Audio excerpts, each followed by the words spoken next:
From Working Title Headquarters in Baltimore, Maryland, it's ITRS with Jordan BDJ Taylor. Tonight's guest, recording artist, ImaStayHumble. And recording artist, Haz2Real. And now for your host of ITRS, BDJ. You got this shit knocking low.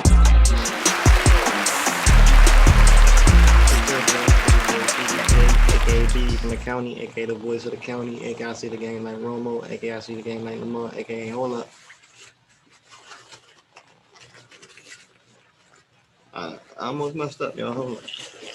Oh yeah, there we go. Hold up. Allow me to reintroduce myself. Let me put my teeth in. There we go. Yes, sir. Had to get a clip. So look, I know I come through with a different background every week, but for this episode of Inside the Rapper Studio, I'm humble, gracious, happy to be coming to y'all live from my job. You feel me? My work. Yeah, man, I'm coming to y'all live from Cherry Hill, the offices of the Black Youth Institute.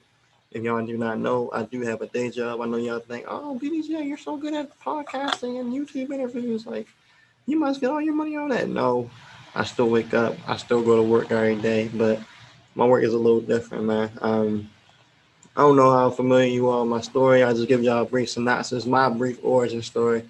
I graduated from college. I picked the wrong major. I picked communication. I should have picked journalism. I didn't learn any of the game that I thought I was going to learn. I had a lot of jobs, bounced around Target. Shout out to my guys. Shout out to my guys, man. And my guys from Target, man. Shout out to Target. With that Pierre Chang. Shout out, bro. The airport was a valet for a little bit. I did a year with AmeriCorps. Shout out to the Choice Program. So yeah, I did a lot of different things, but I never really did anything that I felt like I was passionate about or really aligned with me. So I started working for Black Youth August 2020. I think 2020. Yeah, 2020. It's just been, it's been love ever since. So with my job, I'm the communications organizer and archivist. Yes, let me say it again: communications organizer and archivist. What that means is social media, newsletters, podcasts, photos, videos, basically all outward-facing communications. I either have a hand on or I have to approve. But it's ironic, right? Because the thing I'm doing for work now for Black Youth Institute are the things I was doing for years with the Working Title podcast, with the demo tape, and now with the fourth quarter. So I finally I took a roundabout way. My major didn't line up, but I finally got to a job that aligns with my passions. But real quick, let me take a second to talk about Black Youth Institute. Enough about me. Fuck it. Y'all hear about me every week, man. Black Youth is a special place, man. You can see behind me. It looked like it's in reverse, but it says Black Land and Full Sovereignty. It's a picture. We got George Washington Carver, Seed Savers. We got the Fannie Lou Hamer Food Co-op, the People's Rainwater, the Dr. Sebi Herbal Clinic, Elijah Muhammad All Faiths Building, the Marcus Garvey Credit Union. So just an illustration of what our land, our food, all these things can look like if we achieve Black land and food sovereignty. And now you're probably like, okay, you keep saying Black land and food sovereignty, BD. What is Black land and food sovereignty? In simplest terms possible, Black land and food sovereignty is us having control of our land and us having control of our food. Too often in our communities, we have agents that are outside of our control. You can't get fresh fruit. You can't get fresh produce. The prices are all jacked up. We don't own the land. We don't have control or say over the things that happen and injustices that happen in our community. So our main thing is just helping Black people to build agency, and we try to meet you wherever you are. Like I said, I'm in Cherry Hill right now. So if we doing an interview and y'all hear some dirt bikes behind me or an ice cream man or somebody yelling, somebody outside enjoying the day, bear with me. But we're going to keep it real. We're going to keep it raw. We're going to keep it authentic. You feel me? It's like Don Candy once said, you're scared of your people, you're scared of yourself. So I urge you to get involved with Black Youth.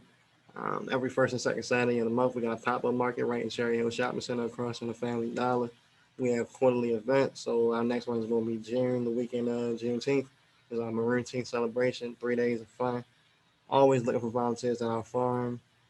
If you're interested in having a garden plot, we got the Cherry Hill Urban Community Garden. You can pay $20 for the season, get to a plot, come out, grow some peppers, grow some onions, whatever you want to grow.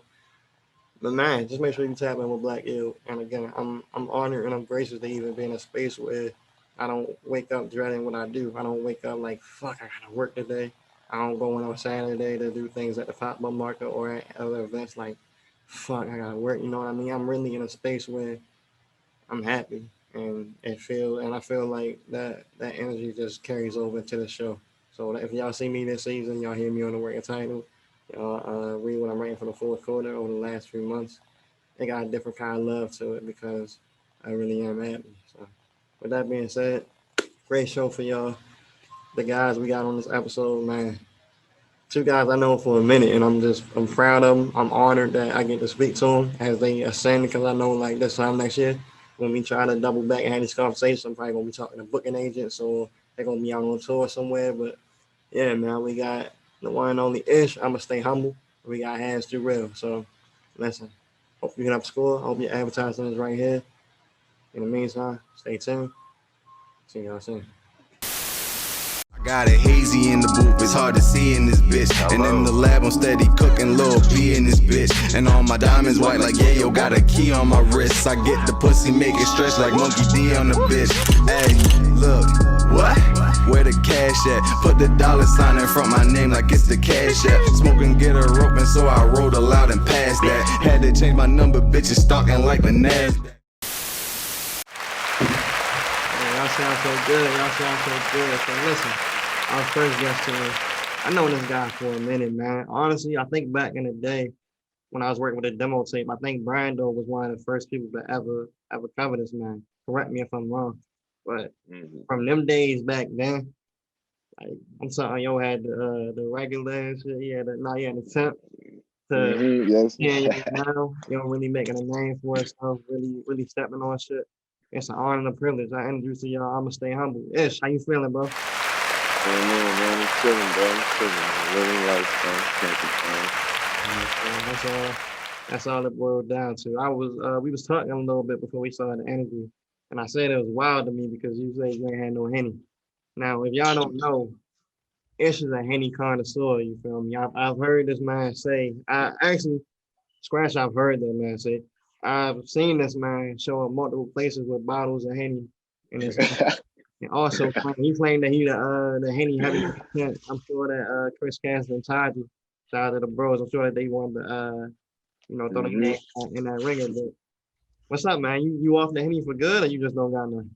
Oh no, I just ain't got none, bro. That shit ain't going nowhere. I just ain't got none. I ain't gonna lie to you. You ever consider making a switch to a Douce or any other adult beverage? I mean, I'll be switching it up for real. I'll drink the Douce every now and then for real. But I know if I'm going out to the studio type shit, I need some honey for real. If I drink some Douce, it'll be on some cool shit. I'll be fucking with the wine heavy too. The wine be having niggas feeling right. Niggas be sleep on the wine. Man, I'm washed, so I gotta drink wine and beer. I can't do hard liquor. Too crazy. I wake up in the morning feeling like a Mack truck hit me. But this ain't about me in my weak living. You feel me? It's about the man himself. I'ma stay humble. So Ish, every episode of Inside the Rapper Studio, bro. Start with an origin story. How'd you get into music? How'd you come up with your name? So what would your origin story be? Shit. I mean, best way I can put it is like I've been rapping for a minute, like since I was like 9, 10 for real. But I ain't really started taking shit seriously, like dropping videos, uploading music. I ain't started doing that shit till 2013, like around like the time like with Chief Keef and all that was popping. Cause I'm like, shit, them niggas can do it, I can do it too. So I'm like, fuck it, I'm ready to, you know what I mean? Went full throttle with that shit. But I'ma stay humble with always my name. I had a couple names for real, but they was all like childish names for real. I was like, no, I need some shit, you feel me? That's gonna like hit. Like if a nigga hear that name, they gonna be like, damn, well, I wanna hear what he talking about for real. So yeah. And then my name is for real. Like my real name is, so I took that, you feel me? I thought of like some way I can abbreviate it for real. And I just came up with I'ma stay humble. And that shit just sounded right for real. And that shit clicked with me. Niggas fuck with that shit. So I took that shit and ran with it. That's the campaign. I'ma stay humble. Real shit. How'd you come up with that specific slogan though? Is that something you always like live by, a moniker like stay humble, shit like that? Yeah, I always been like the quiet, laid back nigga for real. I never been like the type of the flashy, always out there type for real. I was always the quiet one, the laid back one for real. So I feel like that shit really do fit me if you think about it for real. It's perfect. It's funny hearing you say that, bro, because your demeanor every time I seen you is always that. It's always cool. It's always I'm gonna stay humble. But then you get on the beats, my nigga. Yeah, And that's rap, it's like you feel me. It's like a whole different. It's like a whole different animal to the point. It's like that's the humble nigga. You feel me? real shit. I don't know, bro. When them beats come on, I hear them beats, I just be like, damn, I gotta like I just be knowing like I don't know how other niggas be doing it, but like I gotta hear a beat first. Once I hear a beat, like if the beat right, lyrics will start coming to my head automatically for real. Like that should be crazy. I love when that shit happen. That should be amazing. Okay, so you're rapping now. You feel me? You going from just rapping, doing your thing, to taking it seriously. Let's talk about All of Me Volume One. Mm. That was your first project. Again, if y'all if y'all don't remember what it used to look like before he grew the Pop Smoke Bad Boys out, you feel me? That was a nice reminder. But bro, how did that Mhm. project come about? That shit. I was like, how old was I when I made that shit? I think that shit came out like what 2019, I think.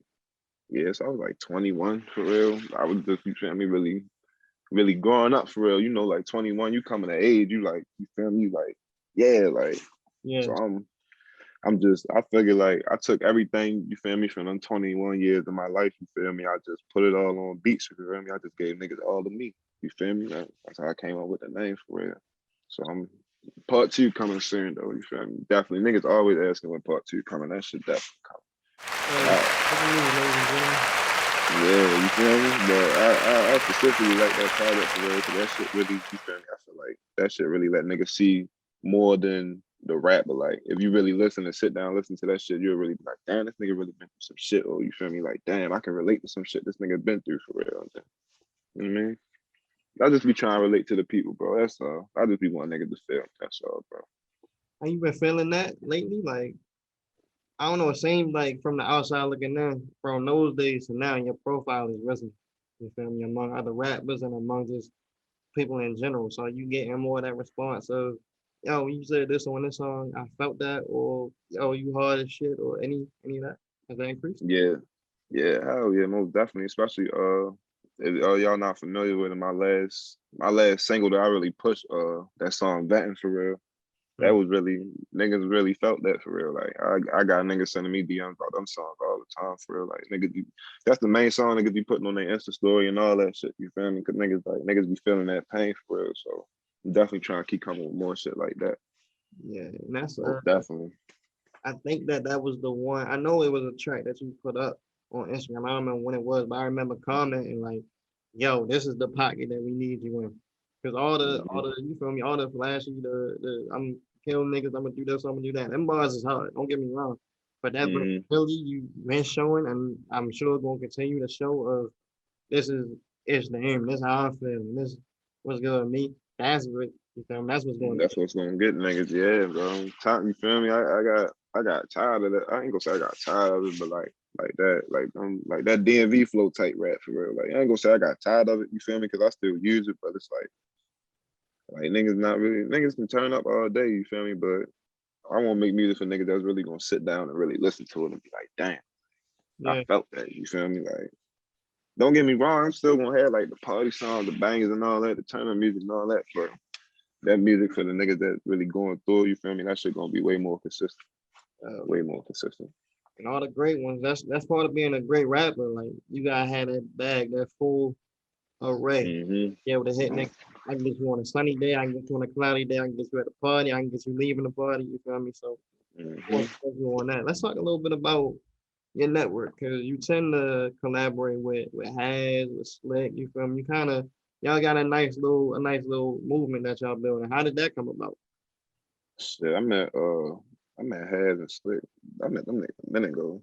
I met them niggas like 2017, I think. Yeah, like 2017. I met them niggas a minute ago for real.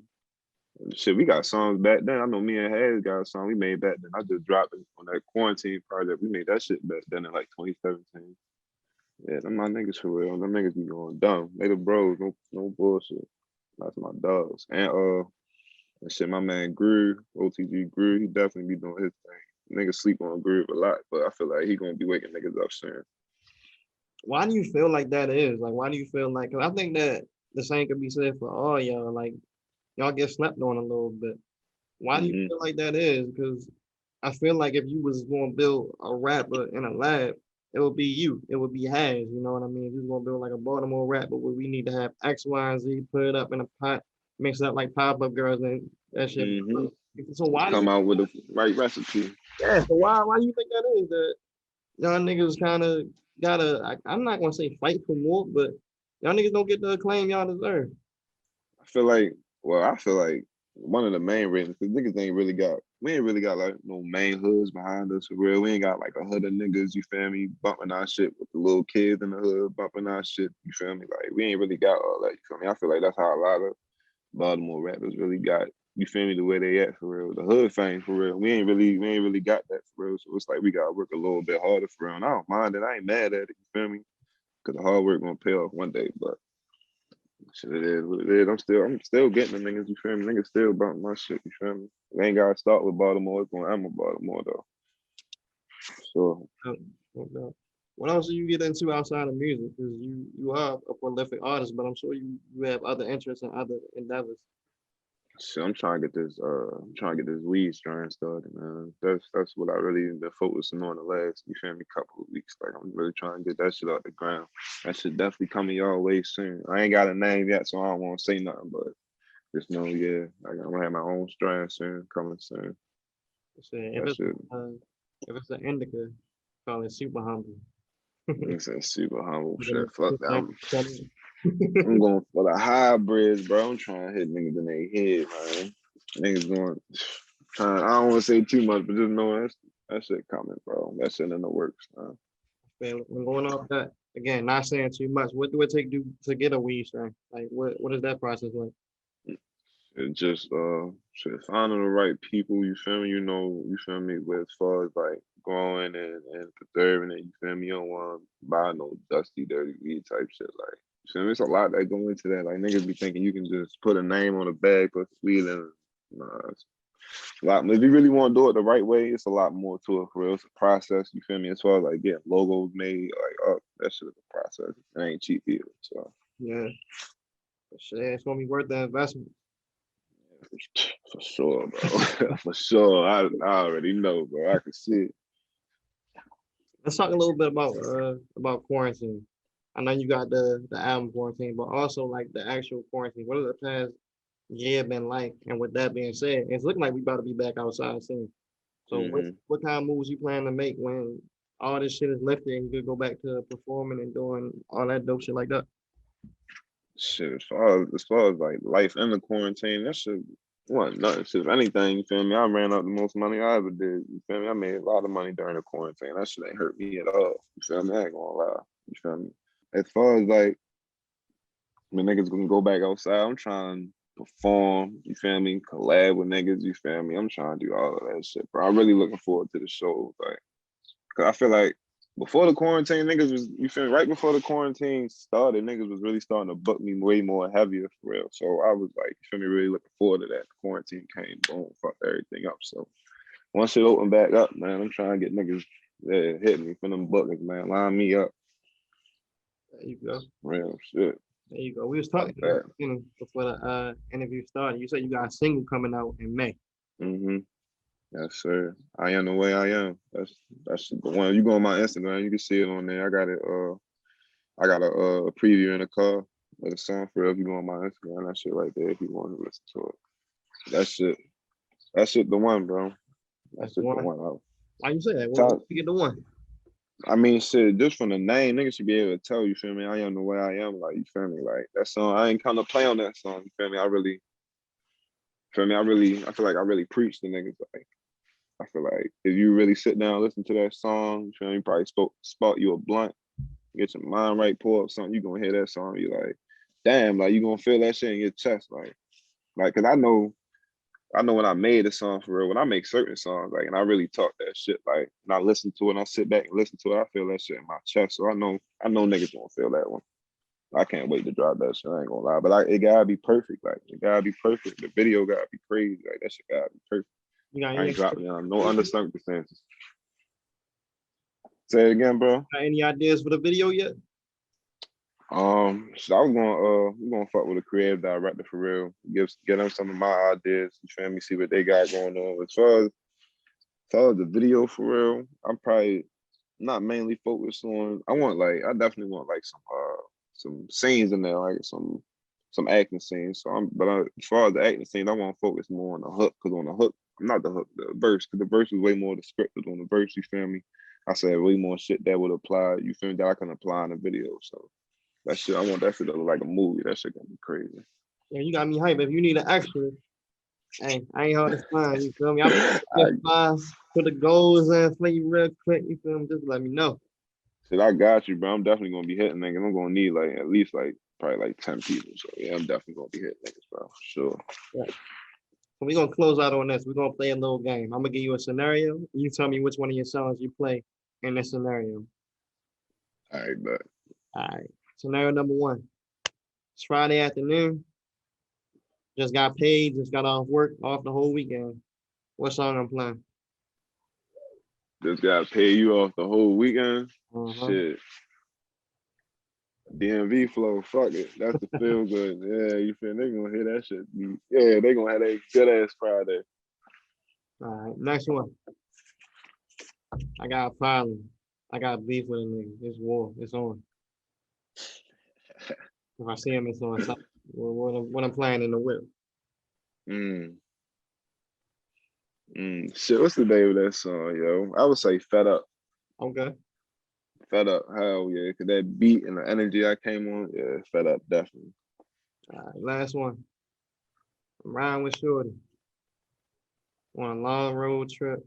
Just need something to, you feel me? Something cool, something smooth, something more, some like, hey. Like on some vibe shit. What you talking about? Like on some you vibing with your shorty type shit, or just a vibe?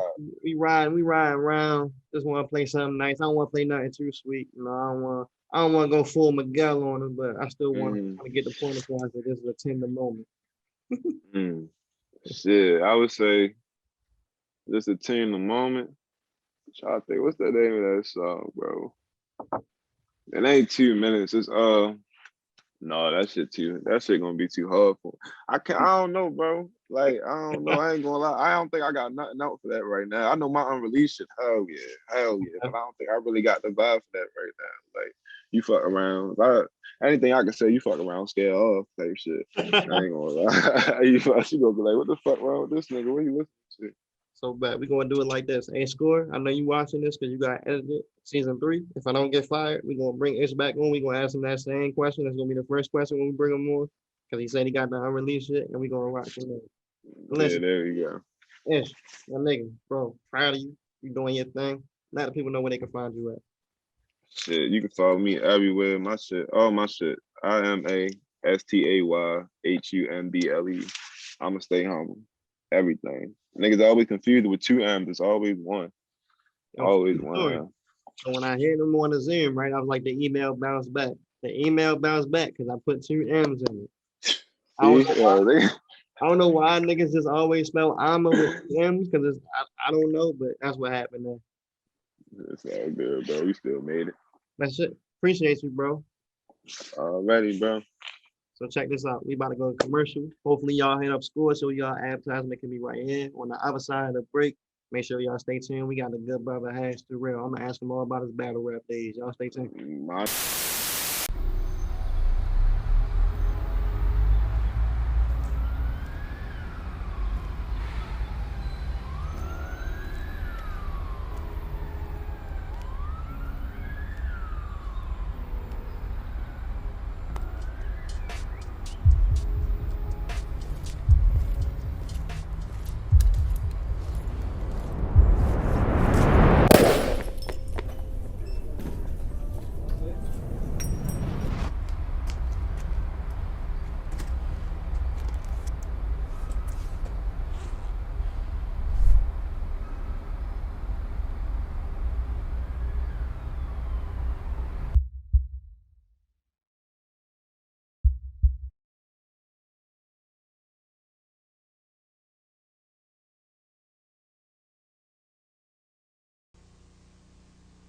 ITRS is brought to you by SwayzeTV. It's just fucking television. And Working Title Podcast. Catch all new episodes 11 a.m. every Monday morning. Back to the show. Man, I think y'all become a little better than that. What do y'all know? I've been definitely went in for a minute. All jokes aside, though, listen, our next guest, like I said from the jump, guy known for a minute, man. Shit, he really needs no introduction. We gonna get into his full story and everything that come with it right now. But man, we got one of the hardest rappers ball for ball that I've heard out of Baltimore, Haz2Real.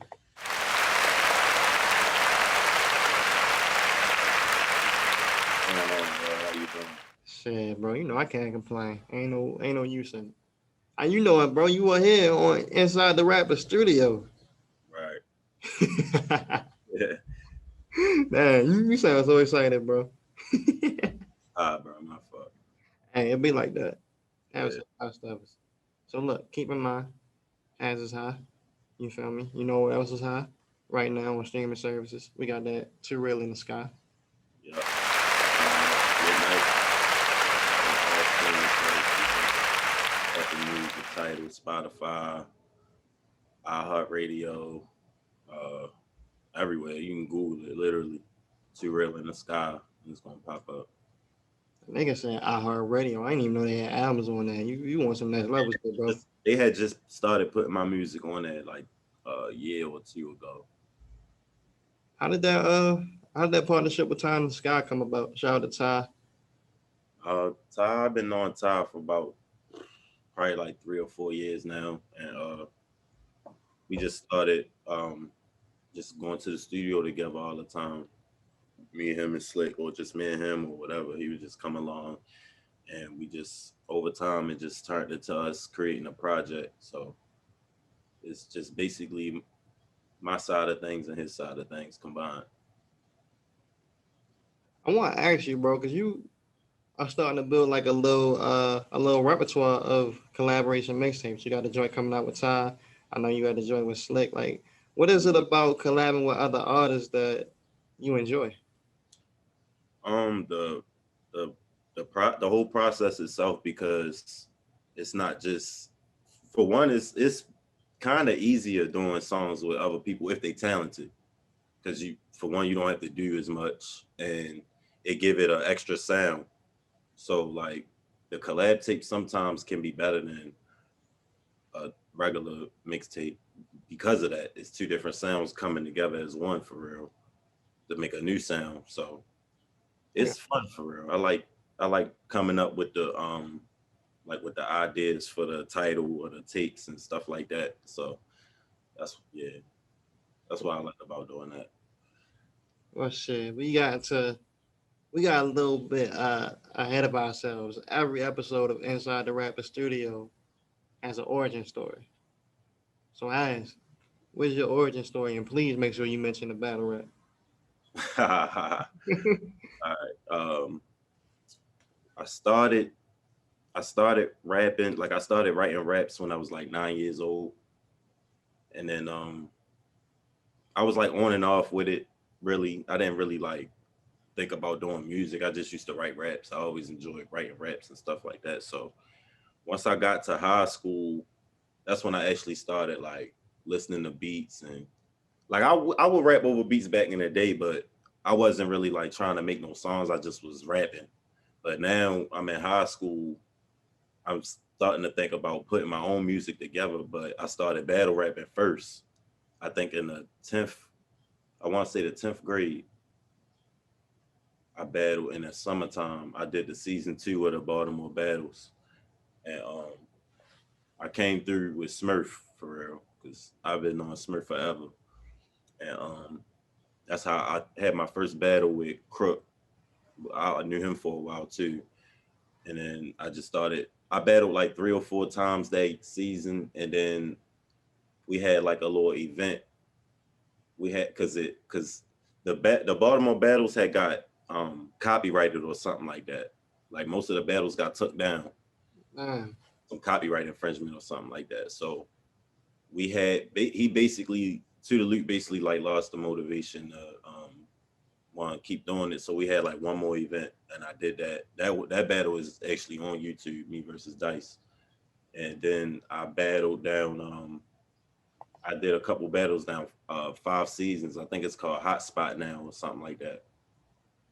And then after a while, I was like, man, battle rapping, it's fun, but I was trying to do something that I was gonna take serious. So I stuck with the music. And then I put my first project out when I was 18. I was 18. What was the project called? It was called The Haze Out. It was when I first started like really smoking weed too. So Yeah.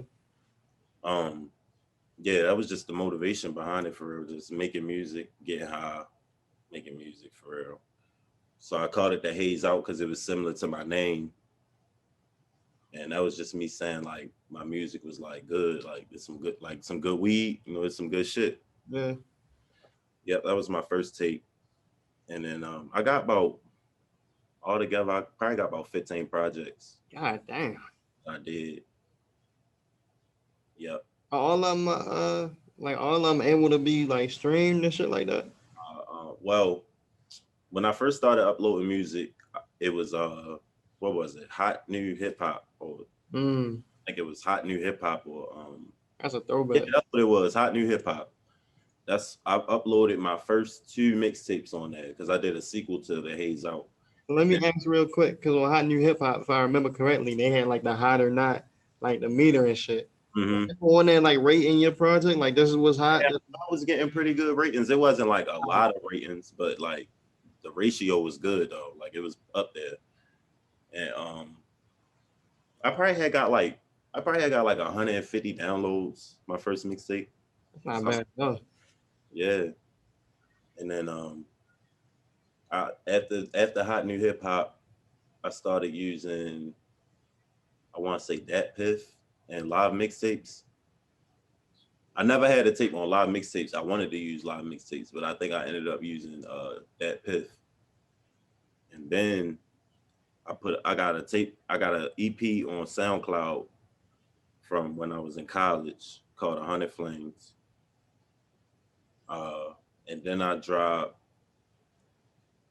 Haz2Slick. The first Haz2Slick dropped after that. I dropped that my last semester that I was at UMES. And that like when I dropped that tape, or when we dropped that tape, it like boosted my it just boosted me. Like at college, like it was getting to the point where I would walk outside, somebody would be riding past me listening to the tape. That's dope. What was that like? It was crazy. Like people was, one person even went, no lie, one person even came up to me one day and told me they was gonna be me for Halloween. Damn. I was tripping about that. I'm like, I ain't know what to say for real. I'm like, how you gonna look? I don't know. Special look whereas though you can say, oh yeah, that looked like Haz. But yeah, it was like the treatment that I was getting was just crazy. Like I was getting in parties people was paying for, I was getting in for free. I was getting free food. He was big man on campus, you know? Huh? He was big man on campus, like in the movies. Yeah. And then after that, I dropped a mixtape called Haz2Real University after that. And that's probably like one of my least favorite projects. It got good songs on there. Like every tape I got at least 2 or 3 good songs on there that I would still like today, but I kind of rushed it a little bit and I felt like I put too many songs on there. So, and I was like leaving school. Like I wasn't in school no more. So I dropped it. I dropped it in the summertime of 2016. And then I got my own studio equipment and was recording in my room. That's when I did 93 Baby. And I think that was if we was pointing at a moment, it was like, yeah, it's that 93 Baby is when it was like, okay, now you got all the eyes you had in college, now you got eyes on you back home and shit. That's another level because of the way I did the promotion and stuff like that. And then, Well, go into that a little bit. What was special about that promotion? well, I just had like a lot of support around that time, like a lot of consistent support around that time, and that helped me get my tape out there. And I had got a Spinrilla package, whereas though they put my tape on the front page and stuff like that, so that got me more clicks and downloads and stuff like that. I did like 500 downloads the first day. That was like the most I had ever did. Well, other than Haz2Real, because that one got like almost 1,000 the first day. That's how crazy that was. I was on campus and that got almost 1,000. Like I couldn't believe it. But That's amazing. I mean, I know we try to go forward in your timeline, but it's kind of amazing that you was on campus getting thousands of downloads. You feel me? People saying they want beef for Halloween. Did the school ever reach out on some like, hey, we have something coming up. We want you to perform at it? all right, well, I got a story for that. So I performed one time in the little student center, right? Mm-hmm. It was like an open mic thing, but everybody wanted me to do it. So I went up there and I did it. I was doing the song, and while I'm performing the song, a lady came up to me. Her name is Benita. She was like a counselor or something like that. She came up to the stage and basically stopped my performance. So I lied to you not, right? So the student center had like 100 people in the rotunda, right? Uh-huh. Honest to God, bro. So the event wasn't over till like 11. It was like 9 something. So I got off the stage and I left. I swear to God, everybody else followed me out. So she had emailed me. I don't know how she found out my info or whatever, but she emailed me and she was like, I want to talk to you about the event the other day, why I did what I did. So I had the meeting with her. So basically she said it was like it was a student setting basically. So like they didn't want it to be too much cussing and all that stuff. But like it wasn't other people was cussing and all that. I guess I was cussing too much. I don't know. But basically she gave me a chance to throw my own event because she was like, she said, she turned around and everybody was gone and she was like, and she checked the time, she's like, it's only 9:30, why everybody leave? So students was telling her like, because you stopped had some performance, so everybody left.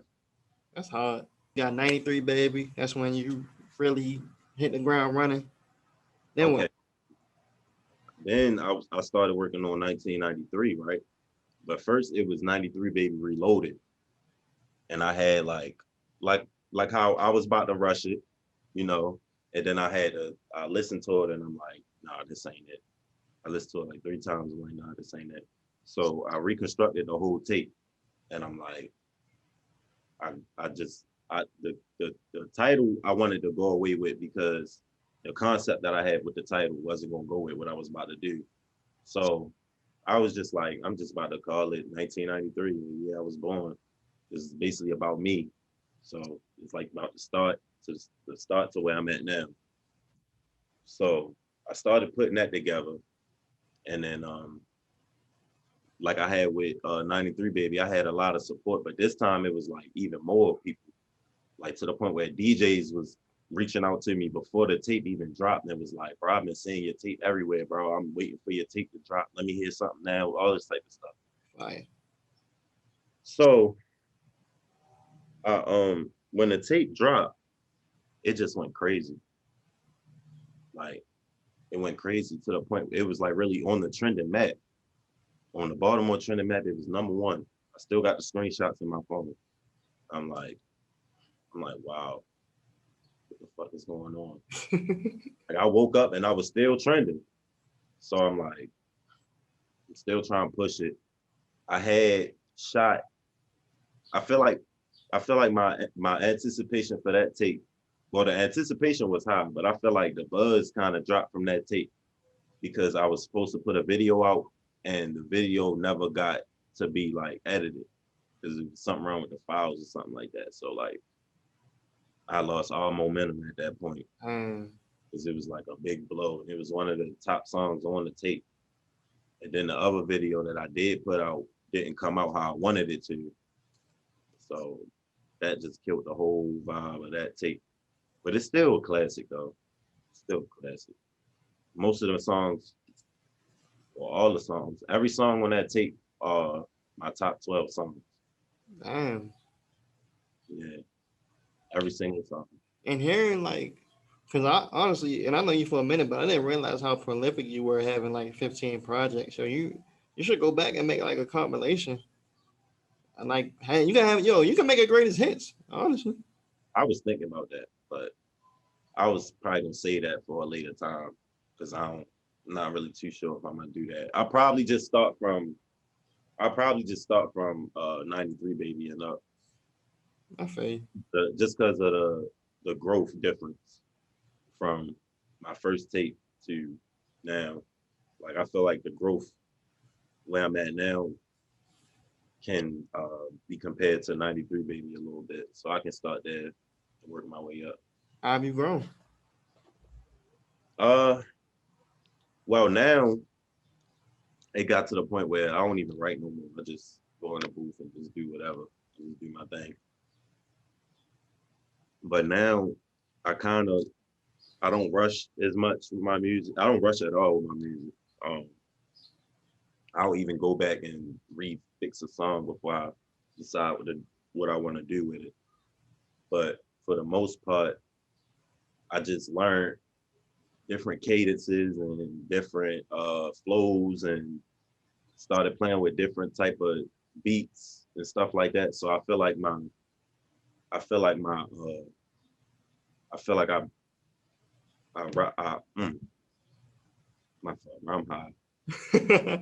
I think of the word. A word for this? Expanded? Yeah, I feel like I broadened my horizon. Your horizon. Trying to say. Broadened my horizon. This motherfucker playing charades. Yeah. But speaking of broadening your horizons, bro, because we talked about the music again. By the time y'all hearing this, the new project is out right now. Mhm. Shout out to Ty and the Sky. But you also have other endeavors outside of music, and I want to touch on that a little bit. So you talked about beforehand, you told me that you had a interesting business endeavor. You want to let the people know about what you got coming up? What I just told you or what I've been told you? That's like a trick question. Hold on. I'm the one doing the goddamn interview here. What you just told me though. It took me a second to register. All right, so I got a line of smoke accessories about to drop soon called Real Rollers, rolling papers, Fronto leaves, vape pens, lighters. I gotta come up with more inventory, but that's gonna be like the basic core of my inventory when I start out. The lighters might take a little while because I gotta order them in a big bulk, but everything else will be for sale when I launch. What made you want to step into this lane? And actually, nah, scratch that. We just talked to Ish. Ish said he was trying to come up with his own strain. And I know that y'all two are like close. Those conversations, like, have y'all influenced each other in that way? Or like, how's Well, that? yeah, I'm trying to do the same thing. So like, yeah, we had talked about it, not like actually I'm behind in the door, but we both did discuss working on that. So hopefully that's gonna come as soon as possible. Yeah, I can get that. I don't know. I don't even know what name I'm gonna go with yet, but I'll work all that out. But yeah, I do want to come up with my own strain soon. In like a year for real, for sure. I'll have it. We need as many people that look like us in this industry to balance out all the niggas that look like us that's in jail behind this industry. You feel me? Yeah, man, because it's so many white people eating off of marijuana, and there's so many black people in jail for marijuana. So it's like, where's the balance? Like that don't even make sense. Yeah, but yeah, I get the scoreboard back in our favor. That's why I'm always excited to hear that people are doing that. And then I don't know, it's just a whole different way from like thinking about it from the perspective of a consumer. Of I'm just going to take somebody else's weed and sell it to like this is my weed, these my rolling papers, this is my lighter, like all that shit. So that's dope. And if I'm not mistaken, you said the thing we just was talking about, or the thing I was talking about before. The thing you was talking about before, if I'm not mistaken, comic book. That's what you were talking about? Yeah, but I'm really taking my time with that one because I want that to be like, Shit, we'll talk about it. Let the people know. well, it's T-Real Comics. I have 3 storylines that I'm working on. One storyline I just keep going back and changing stuff. Like I'm not really 100% with that yet. I'm like 100% with the other 2, but I haven't been working on those yet because I started out with the first one. So I'm just playing with everything, seeing what I might just do instead of just doing it like that. I might just do alternate endings or like alternate, stories and stuff like that. So You writing them and drawing them yourself, right? no, I can't draw. So hey, it's been a pleasure. It's been a great conversation, my guy. Let the people know where they can find you at. Haz2Real on Twitter and Instagram. HAZ2REAL. Same on YouTube as well. Haz2Real on all the streaming platforms. Like I said, T-Real in the Sky dropping at midnight. Got a lot of other projects and singles on there. I'm gonna be dropping another single soon, probably like 2 or 3 weeks after the tape drop. We're just gonna roll from there. Shit. Special thanks to Haz. Special thanks to Ish. That's another. Damn. Shit just can't never go smooth with me. I don't know where. Look. It's another episode of ITRS in the books. As always, I'm your host, BDJ, aka BD from the county, aka the voice of the county, aka I see the game like Romo, aka I see the game like Lamar, aka I really do the shit that y'all niggas be talking about doing. Special shout out to my day job, Black Yield Institute. Make sure you follow us, Black Yield, on all social medias, if I'm not mistaken. I'm like the social media coordinator, so I probably should know that. But it's Black Yield on there. If it's not Black Yield, it's Black Yield Institute. Doing a lot of dope shit in the community, man. Pop-up markets. Also, I do a little bit of audio work for Black Yield. They got the Black Yield podcast out, so I do the audio engineering on there. I do the video editing on there. Check us out, man. It's another episode of ITRS in the books. Y'all be safe, be easy. I'll see y'all next week. Peace.